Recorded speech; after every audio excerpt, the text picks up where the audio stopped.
Intala bareedduu haala amala gaarii qabdu. Tan ilma namaa kabajuun beekamtu takkatu jira. Intalti tun barnoota irrattis cimtuudha.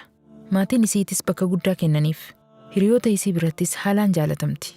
Namtichi tokko ardii Ameerikaa irraa waa'ee intala tanaa dhagahee maatii isii dubbise. Maatiinis koottu laalladhu, isiinis si haa laallattu jedhaniin. Intalti tun bareedina uumamaan qabdu daran tolfachuuf waan humni isii danda'u hunda gootee gurbaa eede. Hiriyaan isii takkas gargaarsa addaa gooteef. Guyyaan baalamaa gahee gurbaan intala laallachuuf ganda isaanii dhufe. Garuu dubbiin faallaa taate. Waan hin eeggamintu mudate.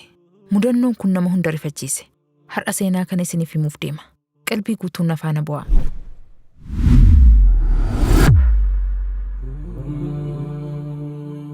Bismillahirrahmanirrahiim. Assalaamu alaykum wa rahmatullaahi wa barakaatuh. Intala bareedduu haala amala gaarii qabdu takkatu jira. Maatii hiyyeessa irraa dhalatte. Barnoota isii irrattis akkaan cimtuudha. Ollaan hundi haalaan isii jaalata. Intalti tun geelee akkaan jaalattu qabdi. Rakkoo fi bal'oo jiruu keessatti isii qunnamu hunda isiidhaan mari'atti. Maatiin isiitis saahibtittii isii tana hedduu jaalatan.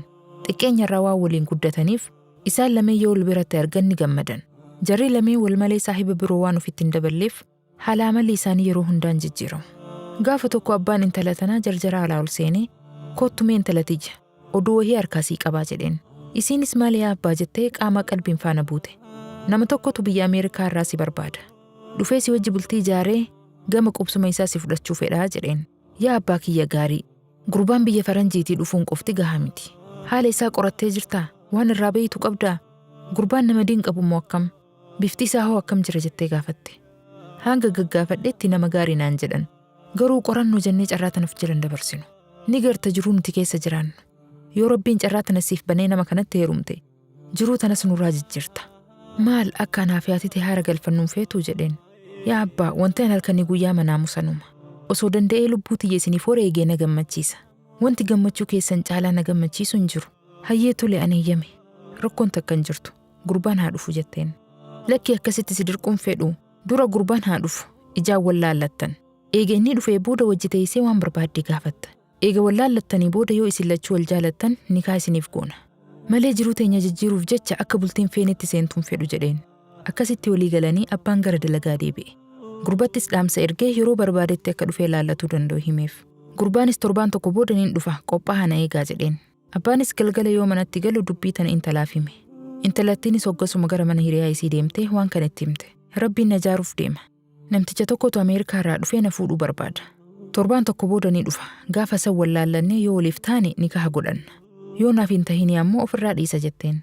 Geeleen isii tunis baga gammaddee bareedduu tiyya. Baga Rabbiin si milkeesse jetteen. Intalattiinis hiriyaa isii gammachiistee gara mana ofii deebite. Hiriyaan isii tun dhukkuba hamaa tokko qabdi. Yeroo san dhukkubni kun itti ka'e. Sunis dhukkuba hisdiiti. Akkamitti osoo an carraa dhabee taa'u isiin carraa ajaa'ibaa kan argatti. Yoo osoo an usee taa'u isiin na biraa heerumte namnuu maal naan jedha. Yoo xiqqaate waggaa tokkoon anatu isii hangafa. Miidhagina fuulaatiinis taatu anatu isii irra bareeda. Akkamitti isiin carraa ajaa'ibaa kana na dura argatti. Abadan kun ta'uu hin qabu. Waan kana furmaatatti barbaaduu qaba.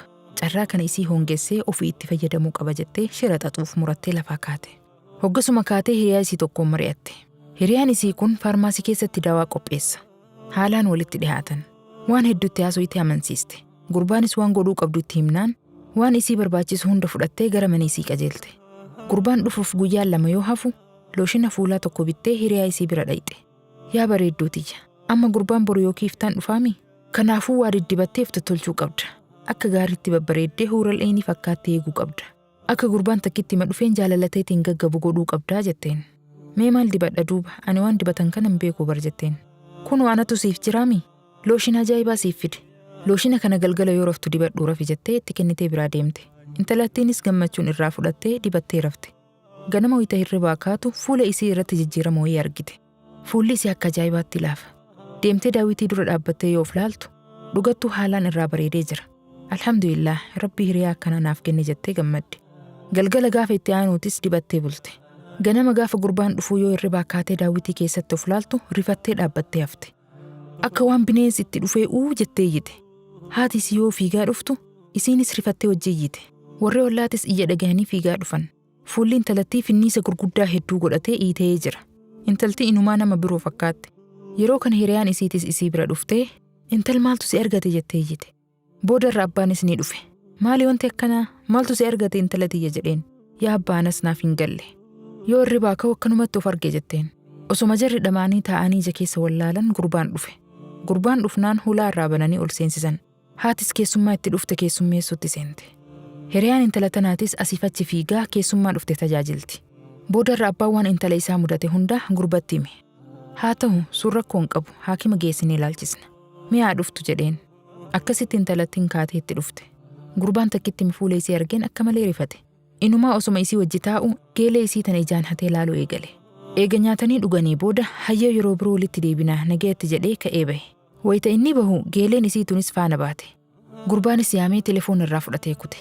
Guyyaa itti aanu hiriyaa isii tana yaamee dubbise. Intalti fuudhuuf dhufe naaf hin taane. Kanaafuu intala biroo barbaadachuu qaba. Ofiin atti heerumtamoo nama biroo naaf barbaadda jedheen. Lakki aanuus itti heerumaa. Yoo feete ammuma maanguddoo ergadhu jetteen. Gurbaanis tole jedhee gammachuun gara mana maatii isaa deeme. Intalattiin tun kaatee mana hiriyaa isii dhayxe. Wayita isii bira dhayxu imimmaan harcaastee booyyoo eegalte. Wayi looshiniin ansiif kenne sun akkana si godhee laata? Ani yeroo hunda isuma fayyadama. Takkaa waan akkanaa ofirratti argeen beeku jetteen. Saahibni isii tun garuu tasgabbii qabdi. Rabbiin waa'uma narraa oolchuuf akkana na godhe. Ani rabbii kiyya akkaan abdadha.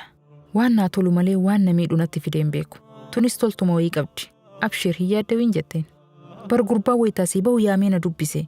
Isiin naaf hin taane ati natti heerumii naan jedhe. Dantaa keeti jedheeni biraa deebi'ee jetteen. Maaliif akkas jettaan? Carraantu yoo na dabarte maaliif si dabarte? Tarii qooda rabbiin siif qoodeetu tana ta'a. Ammuma bakka inni jiru barbaadii dhiifama gaafadhu. Ati bultii jaaruun na gammachiisa jetteen. Intalattiin ammas haasawuu kijibaa itti fufte. Carraa si jala dabartan akkamitti fudhadha? Ati akkanatti hamilee cabdee gammachuun cidha godhadhaa? Abadan hin ta'u jetteen. Dhugattuun haalaan siif gammada. Inumaa carraa tana yoo ati argatte hamilee horadha. Ammuma ka'ii deemii namticha barbaadii dhiifama gaafadhu jetteen. Akkasitti kaatee biraa baate. Torbaan tokko booda gurbaa maanguddoo ergatee nikaha godhaniif. Cidhas godhanii wal fuudhanii bultitti seenan. Gurbaan torbaan tokko qofa intala tana wajji jiraatee ka'ee gara bakka irraa dhufee deebi'e. Intalattiin fuulli badee tunis kaatee haakima dhayxe. Doktora cimaa dhibee gogaa qaamaa wal'aanu bira dhayxee waan mudatteetti himte. Doktorichis mee looshina dibatte san fidi jedheen. Kunoo harkaa qaba jettee fuutee itti kennite. Guyyaa lama booda natti deebi'i. Looshina kana haala gaariin qoranna. Rakkoo teetis hoggusan argina jedheen. Guyyaa lama booda gama doktoraa yoo deebitu doktorichi oduu nama rifachiisu himeef. Looshina kana keessatti keemikaala hamaa argine. Keemikaala akkaan hamaa ta'etu itti dabalame. Waan hojii oomishame osoo hin taane namatu harkaan itti dabale jedheen. Kun akkamitti ta'uu danda'a? Bar hiriyaan akkaan jaaladhutu naaf fidee jetteen. Dhiifama naaf godhi. Shakkii malee wanti fuula kee balleesse keemikaala kana. Hundaafuu hedduus hin cinqamin. Wanti kun wal'aansa gaarii qaba. Baatii muraasa sirra tura malee fayyitee qulqullutti deebita jedheen. Isiinis gammaddee wal'aansa hordofuu jalqabde. Guyyaa guyyaa waan doktora bira deddeebituuf doktorichi waan hunda adda baasee gaafate. Intalattiinis hiriyaan isii tooftaa kan fayyadamtee jaarsisiif dhufetti akka heerumte himteef. Kanaafuu maaliif himannaa irratti hin banne? Nuti waraqaa akka kana mirkaneessuu siif kennina. Mana murtii dhaqii himadhu. Anis ragaa siif ta'a jedheen. Yaa doktor, an saahibni tiyya carraa akkanaa mudachuun isiitu yaaddoo natti tahee jira. Waan yoon dhukkuba hamaadha. Santu akkana isii godhe malee isiin nama hamtuu miti. Akkamitti isii gargaaree dhukkuba kana qalbii isii keessaa qulqulleessa jedhee cinqamu jira. Ati immoo mana murtii dhaqee rakkoo biroo itti dabalinaan jettaa jetteen. Doktorichi haala intalaa argee akka malee ajaa'ibsiifate.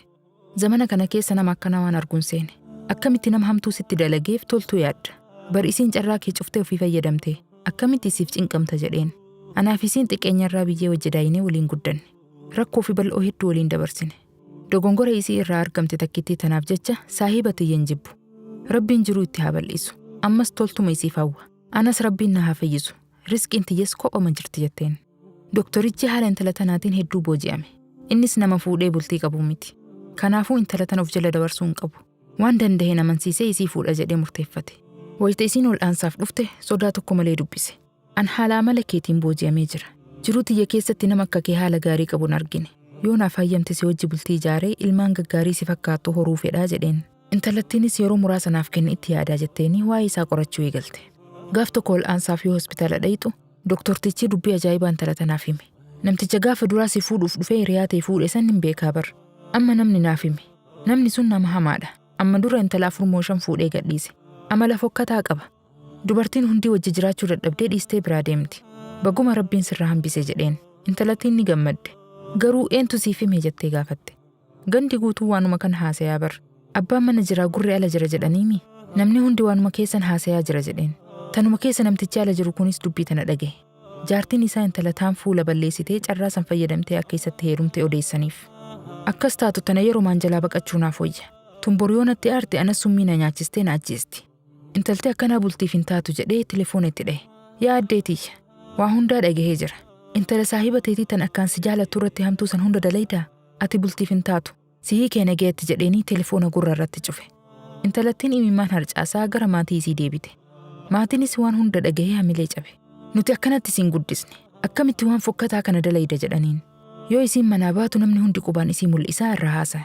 Intala falfaltuu san jedhanii maqaa itti baasan. Intala falfaltuu jennaan nama hunda bira beekamti. Bultiif isii barbaaduu miti namni itti dhihaatee waliin haasa'uu ni dhabame. Hundi fagootti irraa baqata. Baatii muraasa booda intalti tuun ni fayyite. Fuulli isii qulqullaa'ee akka gaafa duraatti deebi'e. Isiinis gaafii doktortichaa qeebaltee maanguddoo ergadhu jetteen. Doktortichis maanguddoo ergatee intala manaan gahate.